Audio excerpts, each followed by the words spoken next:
Mvutano mkubwa na wa kihistoria wa kisiasa umeibuka na kutikiza ngazi za juu za uongozi nchini Tanzania kufuatia shutuma nzito zinazomhusisha makamu wa rais wa Jamhuri ya Muungano wa Tanzania Emmanuel Nchimbi kuwa anayesemekana na kutafsiriwa kuwa Yuda msaliti ndani ya serikali na ndani ya mzunguko mkuu wa uongozi unaomzunguka Rais Samia Suluhu Hassan.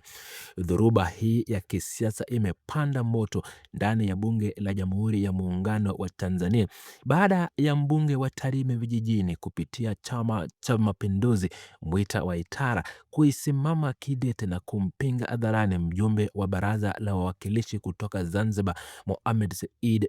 Simai aliyetoa matamshi yaliyoashiria mfumbo hilo la usaliti. Waitara ameweka wazi bayana kuwa tuhuma hizo zinazomlenga moja kwa moja makamu wa rais Emmanuel Nchimbi zimeleta mtikizo mkubwa wa kiutawala na taharuki nchi nzima, jambo linalofanya kiongozi huyo kubaki kwenye macho ya umma kama msaliti mkuu wa serikali iwapo ukweli hautawekwa wazi haraka iwezekanavyo.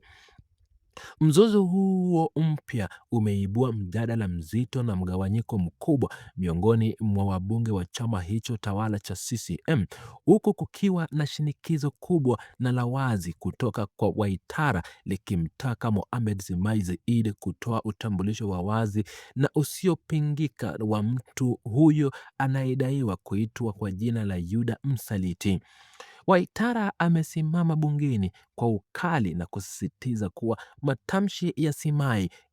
yaliyobeba shutuma nzito kuhusu uwepo wa mtu anayetenda vitendo vya hila ndani ya mfumo mkuu wa uongozi wa nchi hayawezi kuachwa yapite bila majibu ya uhakika. Mbunge huyo ameweka msimamo usiorudi nyuma kwamba ikiwa mwenzake atashindwa kumtaja kwa jina na thibitisho kamili msaliti huyo anayemlenga, basi hatua za kinidhamu za kumfukuza na kumwondoa mara moja bungeni zinapaswa kuchukuliwa bila kuchelewa ili kulinda heshima ya chombo hicho cha kutunga sheria na kusafisha jina la serikali.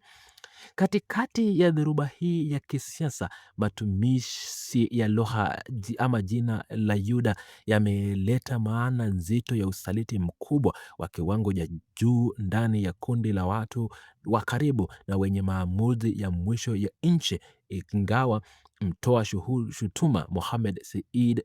Simai hakutaja jina la mtu yeyote kwa sauti au maandishi ya wazi wakati akitoa maoni yake bungeni, wachambuzi wa masuala ya kisiasa na jamii kwa ujumla walitafsiri haraka kuwa maneno hayo yalikuwa yakimrejelea moja kwa moja makamu wa rais Emmanuel Nchimbi kama mtu anayefanya usaliti ndani ya mzunguko mkuu wa uongozi. Tafsiri hizo zimeleta msisimko mkubwa na kufanya jambo hilo kuwa miongoni mwa taarifa zinazozungumzwa zaidi nchini kwa sasa, ikionyesha jinsi mifumo vya utawala inavyoweza kuingia kwenye misukosuko pale tuhuma za usaliti ndani zinapojitokeza hadharani. Waitara amekataa kabisa kuruhusu swala hilo kubaki kama fumbo au uvumi wa kisiasa usio na majibu, akisisitiza kuwa umma na wananchi wa Tanzania wanastahili kujua ukweli thabiti na wa wazi. Amefafanua kuwa tuhuma dhidi ya kiongozi mkubwa wa ngazi ya makamu wa rais ambaye pia ni msaidizi mkuu wa rais wa nchi hazipaswi kuachwa zikaenee kama tetesi za mitandaoni tu bila kuwa na udhibitisho wa kutosha wa kisheria. Katika uingiliaji kati wake bungeni, Waitara aliripotiwa kutangaza kuwa Simai anapaswa kutoka nje ya ukumbi huo wa bunge au kufukuzwa kabisa iwapo atakuwa tayari kuweka wazi nia na mlengwa wa kauli zake zilizozua taharuki kubwa miongoni mwa wanachama na viongozi wakuu wa chama tawala CCM.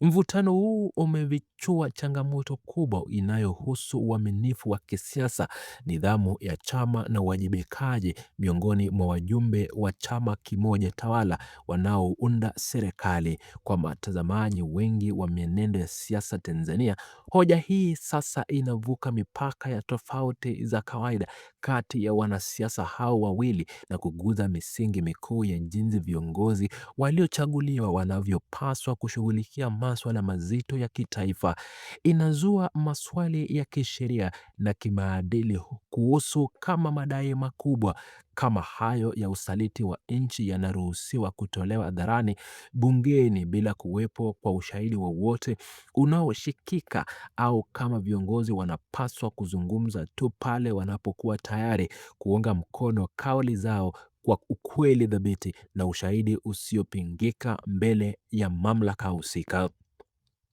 Upande wa Mwita Waitara unajitetea kwa hoja kwamba bunge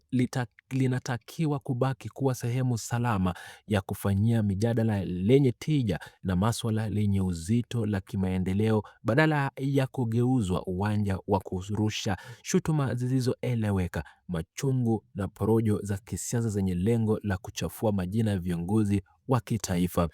Kulingana na mtazamo wake, kurushwa maneno yenye athari kubwa ya kiusalama bila kutaja majina maalum kunasababisha mkanganyiko mkubwa na wa kiutawala, kunadhoofisha mshikamano wa nchi na kunaharibu uaminifu ambao ni nguzo muhimu wa bunge na chama kufanya kazi kwa ufanisi. Wafuasi wa Itara wanaamini kwa dhati kuwa viongozi wa umma lazima wapimwe kwa viwango vya juu vya uwazi na wawajibike kwa kila neno wanalolitoa mbele ya jamii. Kwa upande mwingine, kuna kundi la wajumbe na wachambuzi linaloona hali hiyo kwa mtazamo tofauti, wakidai kuwa Mohamed Said Simai anastahili kupewa fursa ya kutosha na ya haki kueleza kwa kina maana halisi ya kauli zake na muktadha aliyomfanya atumie lugha hiyo kabla ya maamuzi yoyote makali ya kumfukuza au hayajafanyika bungeni. Wanaona kuwa ni muhimu kuhakikisha kuwa kutoelewana huko kuna baki kwenye misingi ya kurekebishana kimaslahi na kiuratibu ama kiutaratibu wa ndani ya chama, badala ya kugeuka kuwa mashambulizi binafsi ya jukwani yanaweza kuhusisha zaidi ama kushusha zaidi hadhi ya taasisi hiyo kubwa ya kitaifa. Wanaofia kuwa mivutano hiyo ya kibinafsi inapokuwa kwa kasi kubwa inaweza kudhoofisha imani ya wananchi kwa mifumo ya kisiasa nchini na kupunguza ufanisi wa utendaji kazi wa pamoja na serikali. Miongoni mwa wananchi wa kawaida, maoni yamekuwa mchanganyiko mkubwa,